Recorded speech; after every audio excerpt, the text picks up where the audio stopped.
De l'air.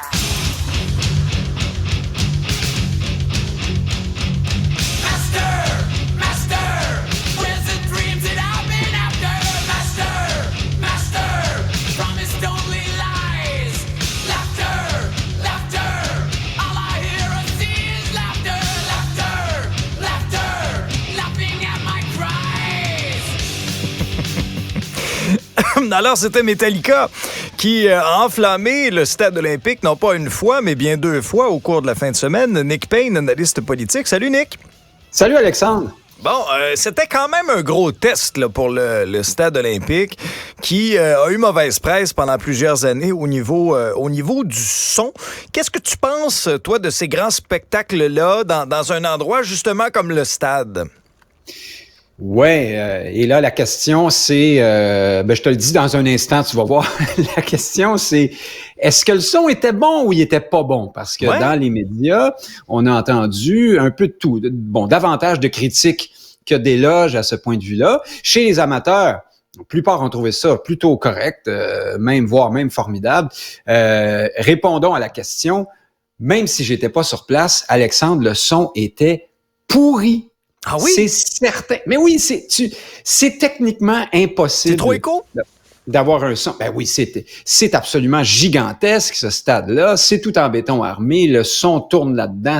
Enfin, d'un point de vue de mélomane, bien sûr, si tu veux entendre un petit peu ce qui est en train de se faire sur la scène, le jeu des musiciens, tout ça, c'est bien évident que c'était mauvais. Je me donne un petit peu je redors mon blason. J'étais pas sur place, mais j'ai quand même écouté des extraits. C'était effectivement imbuvable comme son.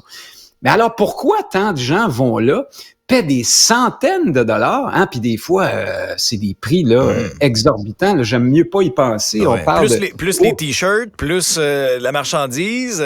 Oui. Ah, il y en a qui ont payé au-delà de 1000 piastres là, pour être là. Puis et ce ne sont pas des gens d'Outremont, hein. Souvent, Metallica, c'est un groupe qui perce beaucoup, pas nécessairement chez les grands bourgeois, là, si tu veux. On va dire ça comme ça.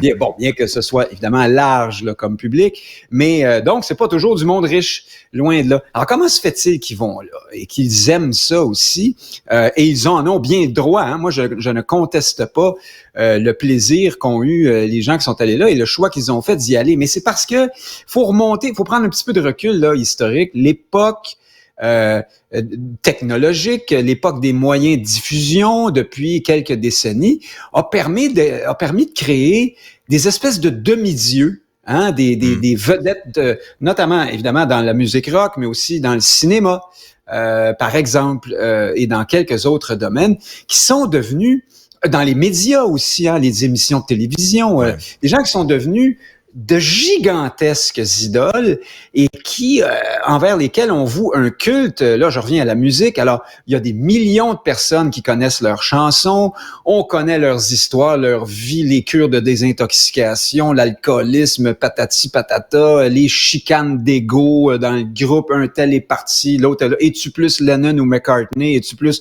Roger Waters ou David Gilmour? On pourrait reproduire ça à plus petite échelle, même au Québec, là, il y en a eu des histoires comme ça. Bref, des demi-dieux. Et les gens, les grands commerçants, les capitalistes qui se sont agglutinés autour de ces gens-là, se sont aperçus que, un fou d'une poche, tu peux les mettre dans un stade ou dans une aréna gigantesque où il est, en principe, absolument impossible d'aller écouter de la musique. Puis, il y a du monde qui va venir, puis qui va voir ça, puis qui va aimer ça, puis qui va payer des centaines de dollars. Pourquoi? Parce que on va là justement pour vénérer nos demi-dieux, pour les aduler, pour les voir d'un petit peu plus près, hein, même si ça te prend des jumelles, puis pendant un bout de temps, tu penses que la petite fourmi là-bas, c'est le chanteur. Ah ben non, regardons ça, c'est la choriste, faut que tu regardes l'autre côté, il est parti sur une passerelle, on les voit même pas, honnêtement. Mais ça fait rien.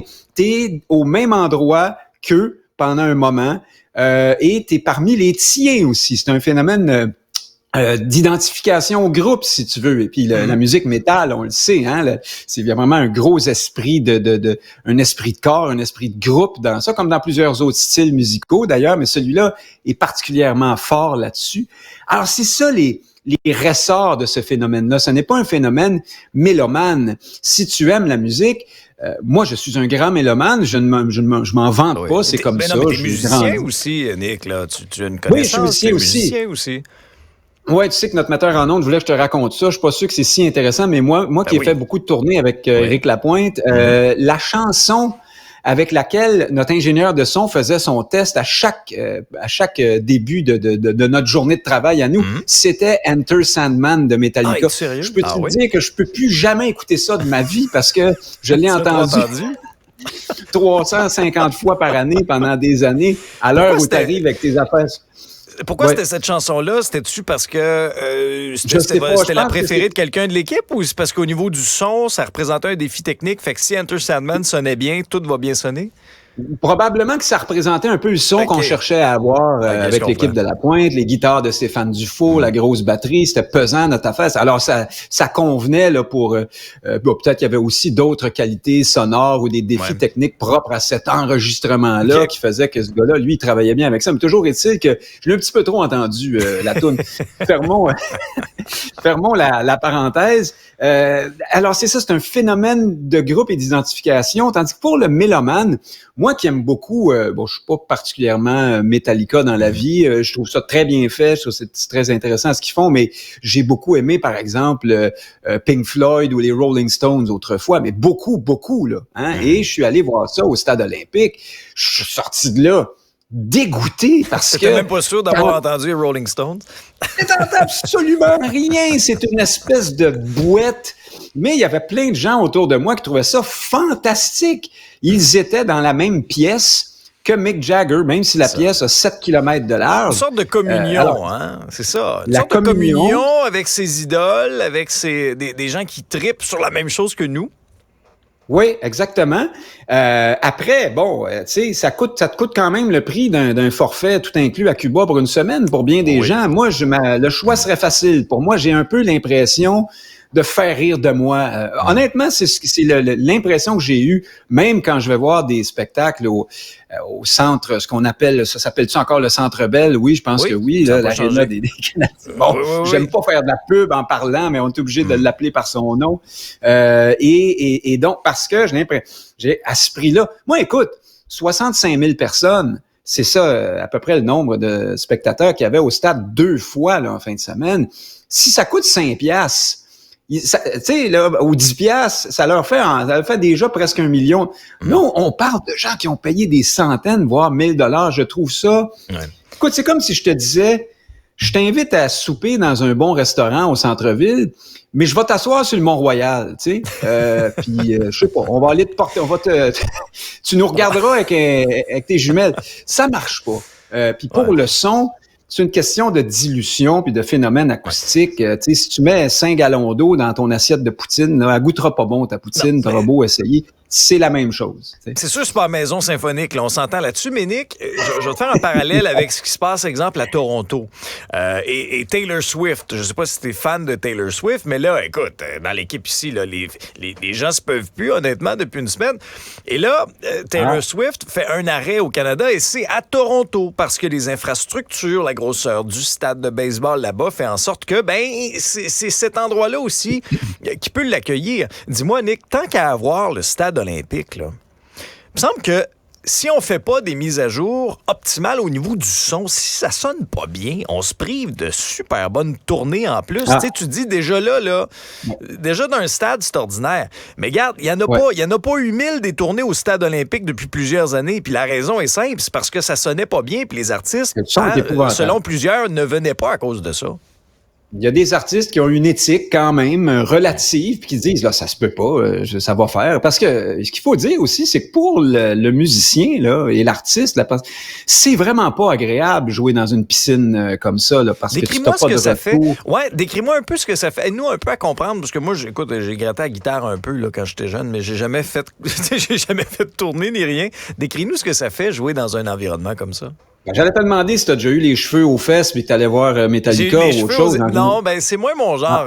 Vous serez pas surpris d'apprendre ça, là. Mais j'aime certaines de leurs chansons. Non, j'ai déjà eu les cheveux aux épaules, mais non, j'étais pas... non, j'étais plus genre skieur de compétition plutôt que genre oui, métal, OK, bon, c'est autre chose. pas tout à fait le même Il y a genre. moyen de faire ça en écoutant de la musique aussi. Mais oui, pour la personne qui est sur la scène, le retour de comment ce que tu projettes comme musique, ton son, comment il vit dans la salle et il te revient, c'est très important. Si tu as un minimum de considération pour ce que tu es en train de faire, tu veux que tu veux un peu entendre ce que tu fais déjà.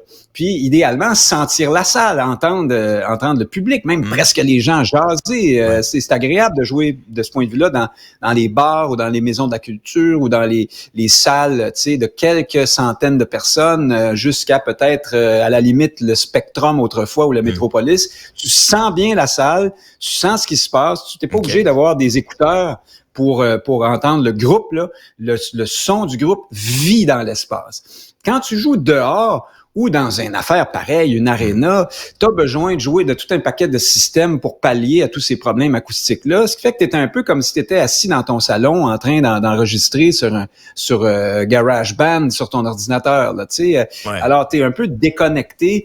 C'est pas c'est pas le grand plaisir. Puis si tu es un artiste un peu consciencieux qui a aussi envie que son public ait du fun, là, moi, je me sentirais mal. Mais qu'est-ce que tu veux, le chèque, je me sentirais mal d'aller me produire dans un endroit comme ça. Mais je pense que le chèque fait foi de tout ici. Puis là, évidemment, tu as fait la distinction entre le stade olympique et les autres grands stades qui peuvent être moins pires. Moi, je trouve que tout ça est aberrant. Évidemment, le stade olympique, c'est un summum, là, c'est particulièrement mauvais. Mais il reste que au-delà de quelques milliers de personnes, c'est un peu insensé jouer de la musique parce que ça fonctionne. L'acoustique peut pas permettre que ce soit véritablement intéressant. Puis par ailleurs, les gens voient rien aussi là, sont à l'autre bout. T'as payé 250$, puis t'es à un quart de mille la scène. Ça prend des bonnes jumelles. Ben oui, c'est ça. Puis bon, je sais pas. Enfin, comme tu vois, c'est pas mon truc. Mais pourvu que la musique et l'amour de la musique et de l'ambiance musicale soit pas ta première préoccupation, à ce moment-là, tu peux avoir du gros plaisir avec ça. C'est évident. C'est un phénomène de masse et d'identification. Un mot sur Paul Saint-Pierre Plamondon, c'était le congrès des jeunes péquistes. Et on a beaucoup parlé de l'élection partielle à venir dans Jean Talon parce que le PQ joue gros dans cette circonscription-là. Oui, et alors au congrès du Comité national des jeunes du PQ en fin de semaine, Paul Saint-Pierre Plamondon était là. Il a parlé de Jean Talon. D'abord, faire une petite parenthèse sur les jeunes du PQ. Ils ont élu un nouveau, parce que c'est un président, j'imagine. Alors, ils avaient 3 choix. Ils avaient un jeune homme qui était 3 hommes déjà. Et là, ça part mal. Il y en a Québec solidaire, il y en a qui feraient de l'urticaire. Ben, je comprends donc, mais il ferait quand même, hein, parce que de toute évidence. En tout cas. Oui, mais alors, un plus porté sur la diversité, l'autre sur l'indépendance, vraiment, puis un troisième plus, je te dirais, Kid Kodak, Puis on choisit ex-candidat. C'est lui, le troisième. Alors, on verra. Oui, c'est ça. Je veux pas le déprécier en disant ça, mais de toute évidence, là, avec une sorte de certain charisme et beaucoup d'énergie, mais peut-être moins de discours politique, dans ce que j'ai vu de lui, en tout cas. Et voilà pour les jeunes du PQ. Alors, ce qui nous dit aussi que il y a de la relève, hein, le bon vieux cliché des têtes grises du Parti québécois et du projet d'une autre génération. Ça n'a jamais été totalement vrai. Ça n'a jamais été vrai dans le parti, déjà. Dans la population, et dans l'électorat large, c'est une autre question. Mais au Parti québécois, on voit qu'il y a beaucoup de jeunes encore qui s'impliquent et qui sont très motivés. Faut prendre acte de ça. Alors, Paul Saint-Pierre Plamondon, justement, veut mettre cette énergie-là à profit dans Jean Talon. Il a dit que les jeunes seraient très impliqués. Le nouveau président des jeunes qui s'appelle Émile Simard, est lui-même résident de ce comté-là. Il ne sera pas candidat, mais il veut travailler fort dans Jean Talon. Mais là où ça devient intéressant, c'est que Paul Saint-Pierre Plamondon a placé la barre très, très haut pour Jean Talon. Il a dit que c'est une élection avec une partielle avec une charge symbolique très, très, très forte. C'est très important pour eux de remporter ça. Ils visent haut, là, parce que jusqu'à tout récemment, c'est-à-dire Sébastien Proulx en 2018, les libéraux gagnaient à plate couture dans cette circonscription-là. Ah oui, ça a été un château fort libéral. Oui, quoi qu'en 2018, on était chauffé par la CAQ quand même. Mais il avait gagné, puis par la suite, on connaît l'histoire, Joël Boutin le remplace et puis elle s'en va. Bon, le Parti québécois était tout de même loin de la tête dans ces deux élections-là.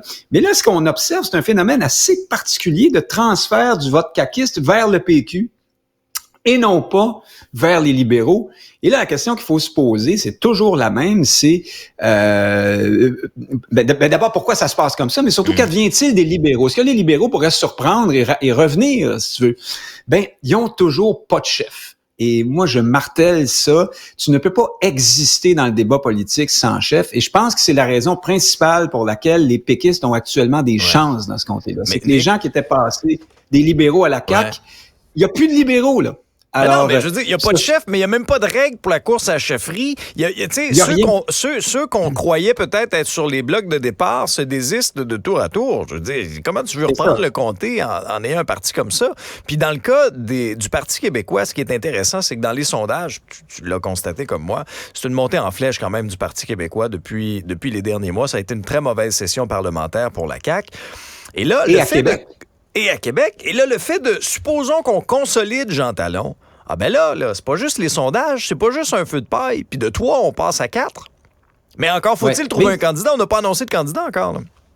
Non, et on cherche une femme, hein. Alors, tu sais, on s'est beaucoup moqué de Québec solidaire et de ses propositions un peu extrêmes dans ce domaine-là. Ça nous rappelle que ça ne vient pas de nulle part. Au Parti québécois aussi, on dit, on cherche une femme. Donc, on est toujours ici dans l'idée d'aller chercher une personne parce qu'elle est une femme. Alors, évidemment, faut pas se surprendre après ça que certains amènent le principe plus loin et jusqu'à son aboutissement parfois un peu ridicule, comme à Québec solidaire. Peut-être qu'il faudrait se poser des questions. Moi, je suis critique de ça. Je pense qu'on devrait toujours être en train de chercher le meilleur ou la meilleure candidate possible.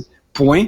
Mais c'est un autre débat. Mais donc, le pari de Paul Saint-Pierre Plamondon est tout de même audacieux malgré tout ça parce que c'est tout neuf, là, la montée du Parti québécois dans ce coin-là. Et comme je venais de le dire, c'est très circonstanciel. C'est vraiment parce que les libéraux s'auto-détruisent.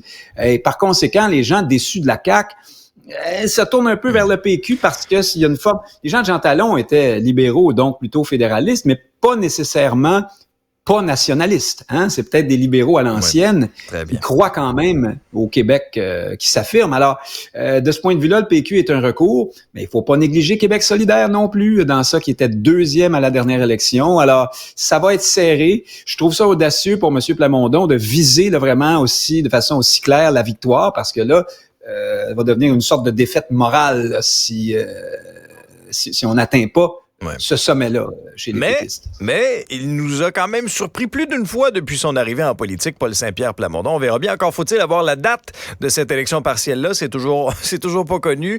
On sait que François Legault a 6 mois pour le faire, pour déclencher tout ça, à la suite donc du départ de Mme Boutin. Un gros merci, Nick. Avec plaisir. Merci à toi. Salut. Salut.